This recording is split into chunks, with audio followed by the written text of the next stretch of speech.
చెప్పవమ్మా చెప్పవమ్మా కటకట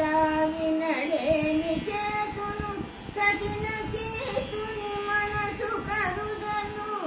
కటకట వినడేని చేతును కఠిన చేతుని మనసు కరుగను కర్మములు ఎటులుండునో కదా కర్మమే లేకుండునమ్మా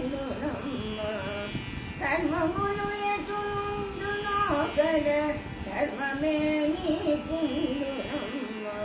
రామచంద్రులు నాపై చలము చేసినా